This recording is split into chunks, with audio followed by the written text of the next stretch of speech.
Don, good to see you. Tracy, welcome.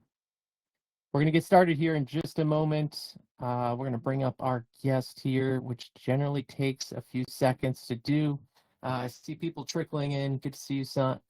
Good to see you, Tracy. Let's see who else we got. Britt, welcome to the community. I see you recently joined. Britt's taking action. He's getting right into the Storage Rebellion University. I did see your posts, my friend, and congrats on taking action on the 50 facilities. So looking forward to hearing how that goes for you. And let's see, Blake, good to see you. And hang with us, everybody. We're going to get started here in just a moment. This is Behind the Breakthrough. We have our good friend Andrew Leedom today. We're going to be talking about his storage success and how he was able to generate 1.8-ish million in equity. And he'll share more about that. And just hang tight with us as we bring up Andrew. Brad, good to see you. Steve Chamberlain, welcome. Caitlin and Tom, good to see you guys. Let's do this while we wait for Andrew, who's popping in right now. First, I just want to thank Mr. Shane Chapin. He had an awesome coaching call last Tuesday. So within our Storage Rebellion University, we do group coaching calls every single Tuesday at 4 p.m. Eastern Standard Time. And these are essentially designed to help folks get their first or their second deal. And so if you're just getting started in storage and you're really looking for some hand holding and some supports, no matter where you are in your journey, then the university is a great option. And Shane is hosting those calls every single Tuesday. That being said, Andrew, can you hear me, bud? We might need to transition to your other person here. I see you're in the chat twice there, Andrew. One sec, bud. Let's do this. Appreciate your guys' patience. This is usually we sometimes run into some issues when we're hosting lives within the network. We might even just start doing these on Zoom just to make them a little easier. But let's see if we can get this working. Some other updates. We have a few seats open right now for our Storage Rebellion Insiders program. Looking forward, we actually have our upcoming retreat. It's going to be September 26th and 27th in Nashville, downtown Nashville, Tennessee. And again, we have a couple seats available for the insiders right now. Group coaching calls every single month, 2 retreats per year, accountability groups, and so much more. You guys can access that. There's links within our network, or you can reach out to me if you'd like to learn more about it. But all of that being said, Andrew, welcome, bud. Hey, Chris. Sorry we were having some tech issues. I don't think it's your fault. This is a recurring thing. We might I was saying earlier we might transition to Zoom for these specifically. I like doing them live in the network because I think it's just a cool feature, but sometimes it's challenging for members to hop on. And so how you doing? I'm doing great. Yeah, had a good week and awesome, man. Excited to be here today to talk with you. Yeah, I'm excited to chat a little bit more about your storage success. I know you we've known each other for a little while now, and it's been cool to see your upward trajectory. And it's one of the reasons why I wanted to have you on here, because I know you can bring a lot of value and information, and you could be a really great help for especially newer investors who are looking to get into the type of position that you've been able to get yourself in. And so let's just kick it off. Why don't you give us a quick introduction on yourself for the folks who don't know you, and then we'll dive into some of the storage stuff. Yeah, definitely. So like Chris said, my name's Andrew. I'm in the Virginia Beach area. I'm married with 4 kids, 6 to 14, 2 girls, 2 boys. So just jumping into the summer. I'm excited for that. A little bit of my background, I was a structural engineer for 12 years. So bridges and buildings, design, inspection, and did that. I started in the rental space. Some friends got me on the bigger pocket stuff and doing some rentals, some duplexes, a triplex in my area back in 2015, 2016. And that stuff was going well, kind of Mhm. according to plan, a pretty linear path up.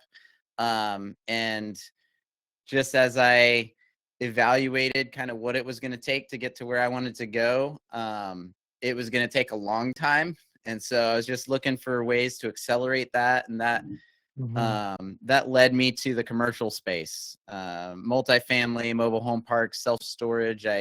I knew, just the way things were valued and wanted to find a way to get into that somehow, so that um, I could accelerate that process, and Mhm. kind of took a few months back in 2020 to evaluate self-storage, mobile home parks, and multifamily. Landed on self-storage, joined SRU pretty shortly thereafter, um, hired a coach, and then it was off to the races. Got got my first property under contract in 2021, second shortly thereafter, and closed on those towards the end of 21. Um, Mhm. and since then, right around that time, there was another investment group that I was investing passively with, and they knew what I was doing and offered me a position to come on board and kind of help them with some of their investments, with the Mhm. possibility of bringing storage into under their umbrella. And so I decided at that point to shift over from engineering to work with them, and did that for about a year, and just really felt the tug of um, kind of just being split between my stuff, my facilities, kind of taking a back burner to what I was doing with them. And so really wanted to give my business the best shot, and focus on that full time. So Mhm. in 2022, I shifted from that to just focusing on storage full time. Mhm. So um, did that.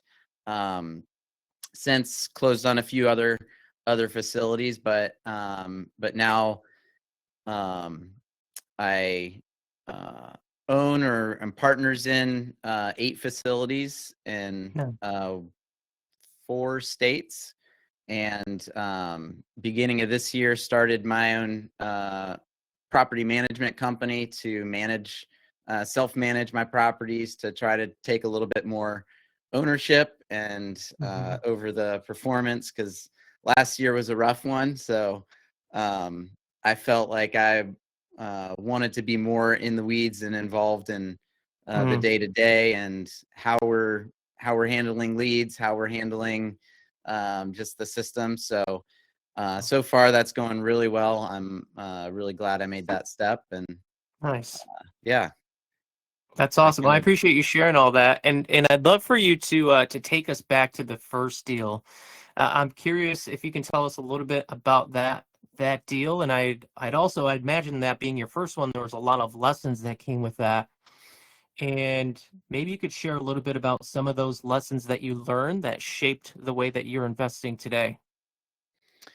Yeah, I would say yeah, that first deal was for sure. I remember leading up to it. It was one of those, if people have seen, I've done the breakdown of that deal in the past. It's the one that in Roanoke, Virginia, it had a gas station and a car wash that came Mm. with it. Um, I initially looked at it when I Was this first. a listed one, by the way? It was. Yep. Okay, I think I know which one this is. Yeah, continue. So yeah, I basically, I think I joined SRU in like right after Thanksgiving in 2020, and uh, started looking, kind of doing the whole, okay, how do you get a list thing in December? Started sending out some mailers, trying to just do the variety of stuff, to looking at listed deals. I hired my coach starting January 1, and and so then just started looking mainly at listed properties just to get comfortable with analysis and underwriting. And that one came up, and actually, you know, the numbers were just like, didn't even close to make sense. You know, I was probably in the 1 million to 1.2 range, and it was listed at 1.5. And so early on, you're pretty gun shy about sending LOI. So it's like, oh, I can't send an offer on that. There's no way. They're just way too high. So I ignored it, started sending out some other LOIs on some smaller properties, some wholesale deals. Didn't really get too much traction. 3 months later, like, I see this thing and it's still sitting out there. And actually, it had been listed at that point for 2+ years. And there's actually posts in the SRU forums from like 7 or 8 months prior to, like, folks like, hey, what do you guys, and most people were like, yeah, I wouldn't touch it.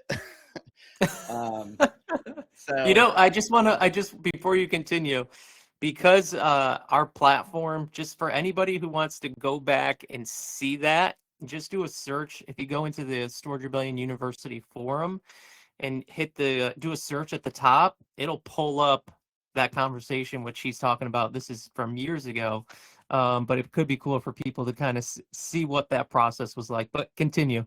yeah, so I think Bob Ross and Ian Horowitz and some other folks posted and like, oh yeah, I saw that. I wouldn't want to mess with that. So yeah.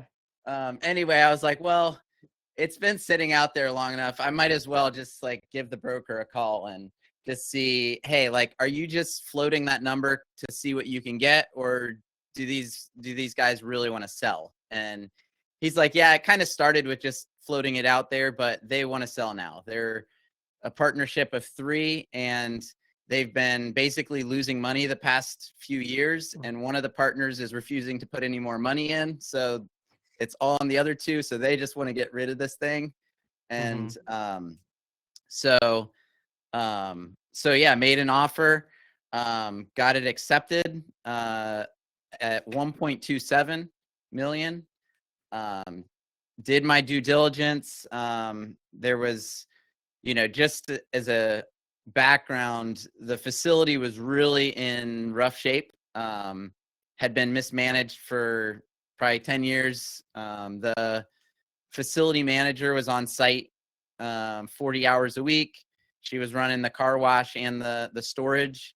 Was well aware that there were multiple people living on site, and issues with break-ins often, but she didn't really feel safe or empowered to do anything about it. And even just the repairs, you know, she would tell the owners, hey, we need to replace these doors, and they just wouldn't want to spend any money. So yeah, occupancy was about 35%. And it was about 17,000 square feet of storage, and then the car wash and gas station. And so went there, did the due diligence, found some issues with the concrete slab on about a 1,500 square foot building, that just a huge crack through the slab and settlement.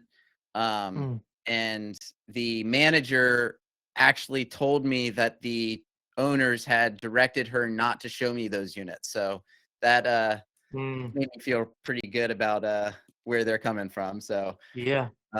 Anyway, I used that to negotiate a lower purchase price. So was able to get 200,000 off, and get it down to 1.07 million. So that was getting it under contract was April, May. Went through a whole bunch of just trying to get information from them, do the due diligence, the negotiating, ended up closing in October. So 6 or so months of that process. And yeah, I would say if you've heard some of Shane's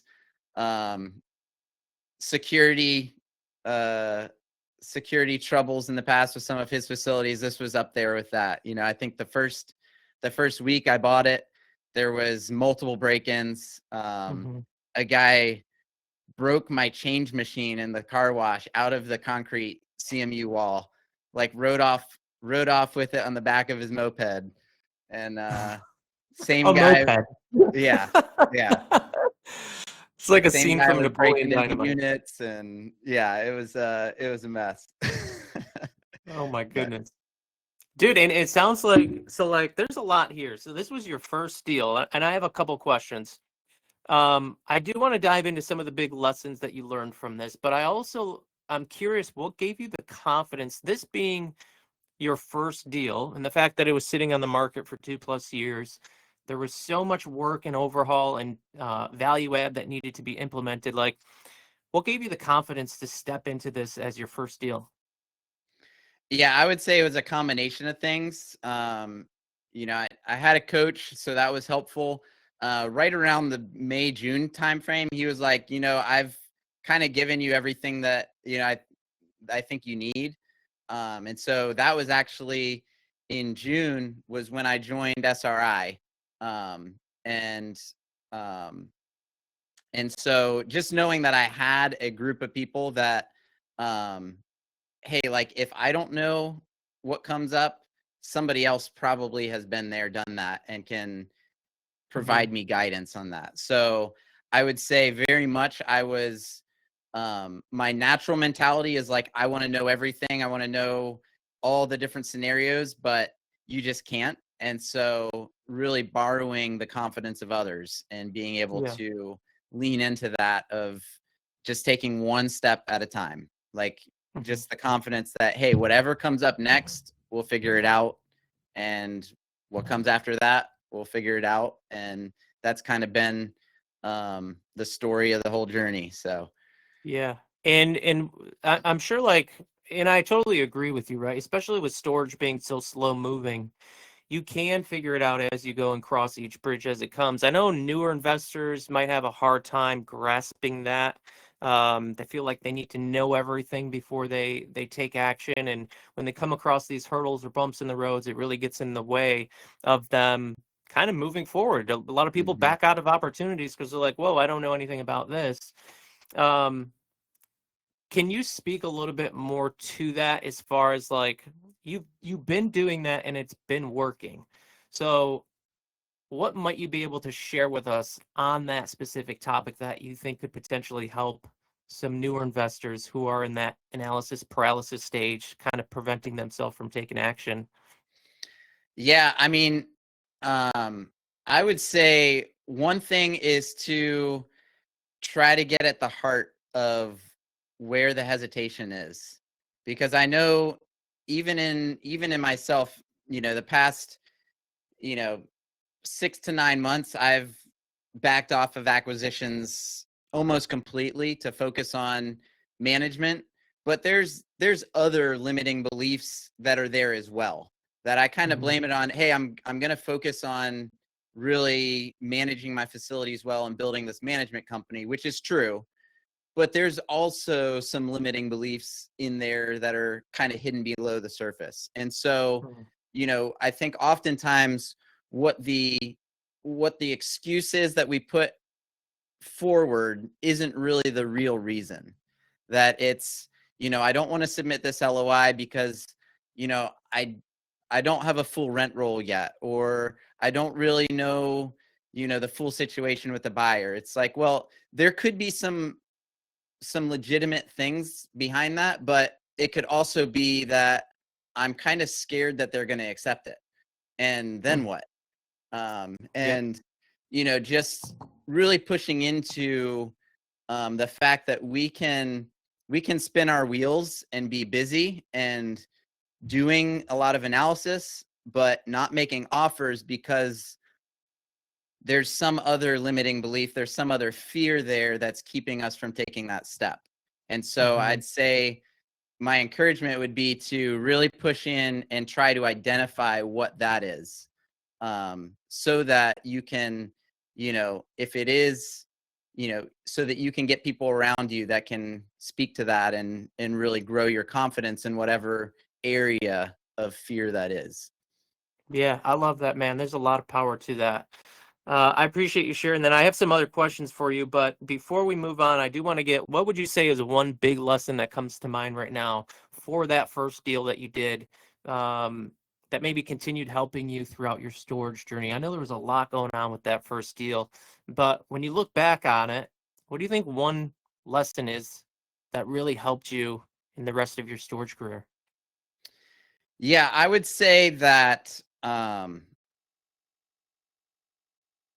one thing with that one was just the market study, the importance of knowing the market, knowing the competition, especially now. I think it's even more important because there's so many markets that are overbuilt and the competition is so tight that you really can't slack in your market analysis of what's going on, because I'm in a bigger market than what I usually like with that facility. It's Roanoke is 99,000 population. Most of my other ones, I focus more on smaller secondary, tertiary markets. But in that instance, there were no other facilities within a mile, and mainly because it was like neighborhood district. And so there were lots like right on that mile cusp, but knowing that, hey, this is a good location, even though it's in rough shape and low occupancy, being able to identify, hey, it's in rough shape because of these reasons. They're not marketing. They're really like, it's really sketchy. Like I would feel unsafe coming here. And, the seeing solutions to those problems and trusting the market study of, yeah, this is the area makes it viable to buy a facility that's 35% occupied, having confidence that it will lease up over time. Yeah. I love that, man. I appreciate you sharing that. I'm curious, was there ever a point where you felt like quitting? And if so, how'd you push through that?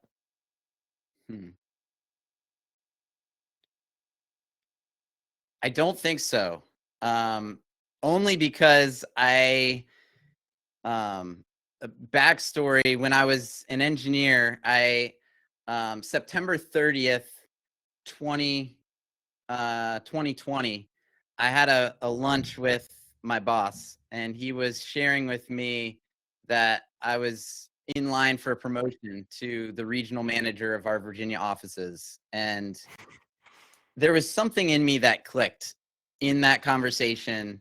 If you had asked me the day before, I would have said, there's no way that I can do commercial real estate. That's for those guys out there, like, who are doing it. Like, that's for the big guys. But something in that conversation and the subsequent conversation with my wife changed the mindset to, like, I'm going to do whatever it takes to make this thing work. And I didn't really leave any option of, like, we're going to give up. Like, no, we're going to figure this out and do it. And so there were definitely challenging times and times where I'm anxious and worried and scared and like all of those things. But in terms of like, am I going to give up and walk away? That never crossed my mind. I love it, man. And clearly that mindset has worked really well for you. Can you talk to us a little bit about, as far as what's working well for you? I know it sounds like maybe you kind of slowed down on the acquisition side of things, but what has worked well for you when it comes to acquiring new facilities? Is there a specific thing that you're focused on? Are you kind of doing a little bit of everything? I get one of the questions that I often hear is like, what should I really be focused on and how much is enough, right? Like when we talk about sending out mailers, well, how many mailers is like a respectable amount to be sending out? I'm curious to hear a little bit more about what it is that you've done and what's worked well. Yeah, I mean, I'd say, when it comes to mailers and acquisitions, I would say there's kind of the two approaches that I've seen both be successful. The shotgun approach of like just volume. Yeah. The numbers are going to do what the numbers do. If you get enough in the top of the funnel, eventually you're going to get things in the bottom of the funnel. The other would be more of a targeted approach. I've had more luck with that, and that's more where I would lean, is really focusing on specific areas, specific facilities that I'm interested in, and really targeting those. Excuse me. And as well as just getting the word out there. Like, you've got to plant seeds, whether it's for acquisitions or capital raising or whatever. You've got to be able to tell everybody in your network what you do, because you're not the only one that can bring leads to you. A deal I closed a little over a year ago came from a friend of mine who sells roofs, and he was installing a roof like on somebody's house, and she was a wholesaler in real estate and happened to be connected to this broker. This is in Virginia, mind you. This broker in Illinois who was trying to wholesale a portfolio of all sorts of random commercial properties that included one self-storage. And he's like, oh, I know a guy who does self-storage.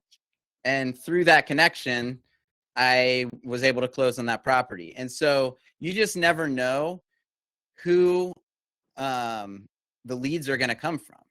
Same thing with relationships. I mean, it's all about relationships. The thing that I tell people is, the sooner you can get from being the sender of a letter or the sender of an email to an actual person, the better you are.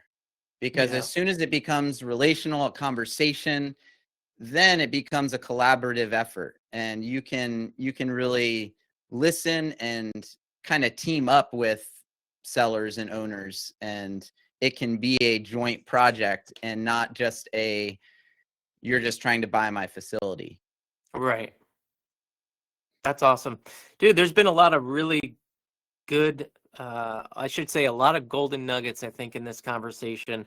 And so I really appreciate that. And I have one last question for you before we wrap up here. Because I personally think this is a really big one. And when we talk about beliefs and habits and routines and things of that nature, the things that help us with our foundation for success and get us on the right path for success, I'm curious, what's worked really well for you as far as like maybe some things that you've had to incorporate or maybe get rid of in your life when it comes to certain types of beliefs, when it comes to habits and routines. I'm curious to hear a little bit more about that, what you've had to get rid of, maybe if there's something that comes to mind, and also what's worked really well for you in getting you on the right track for success. Not, and when I say getting you on the right track for success, I think if you can think of something, storage and or I should say business and personal, because I think the two do go together, right? We can't thrive in storage if we're not right with ourselves and we're struggling internally. And so I think the two do go together. But to sum up that question, because I'm going in a few different directions here, beliefs you've had to adopt, and what are some habits and routines that you've incorporated or maybe even got rid of that have made a big impact for you? Yeah, I would say one of the biggest ones is, I think what tends to drive the anxiety and the worry is that it's all up to me. And ultimately, everything I have is God's. And so being able to grow in trusting him, trusting his plan, even if it's my worst case scenario, like a lot of the things that I'm fearful of, like, even if that happens, these are the things that I still have to hold on to. And, but also not needing to own everything on my shoulders. Like, I've just got to grind and I've got to figure it out. And so I think that's been an exercise. I mean, my whole life is just trying to lean into trust and lean into faith. And from that comes a perspective that actually is more effective in dealing with the issues that come up.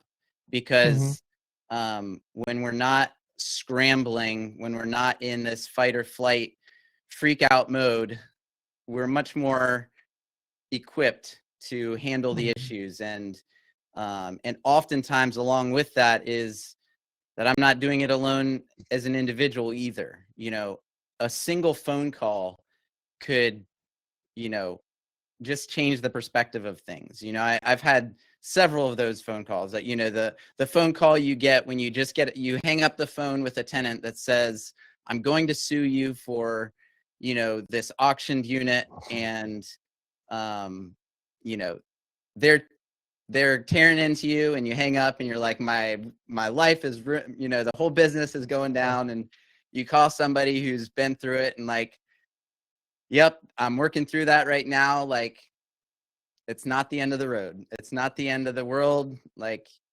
one step at a time. And just to take that deep breath and have somebody else that can just shed some light on the situation and walk you through, like, hey, this is what's going on. You just need to take a deep breath and you'll be okay. I love that, dude. That is so good. Man, I so appreciate you being here. I know we had planned for about 20 minutes today. We went a little bit past that, but the conversation was really good. I appreciate it greatly.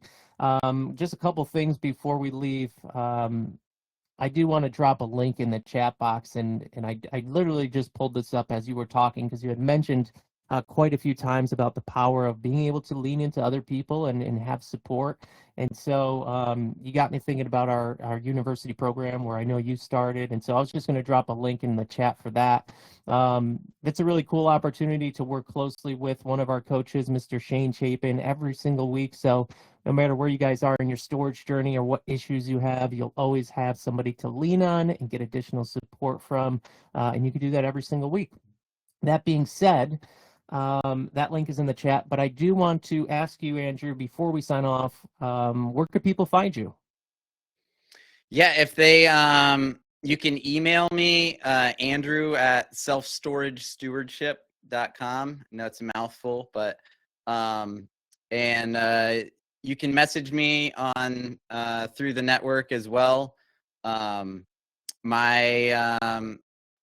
more than happy to, if you want to call or text, my number's, I can put that in the chat as well, for anybody that wants to reach out. I appreciate it. As well. Andrew's making himself very available today. I appreciate you doing that, man, and I appreciate all you do for the community. I've watched you over the years. One of the things I love about you is just your willingness to support others and give back, and I so appreciate that. And again, just thank you so much for being here today. There's so many good things within this conversation. I really enjoyed it. I got a lot out of it myself, and so I just want to thank you, brother. I appreciate you. Yeah, thanks, Chris. Glad for the opportunity. All right, everybody. Hey, thanks for joining us.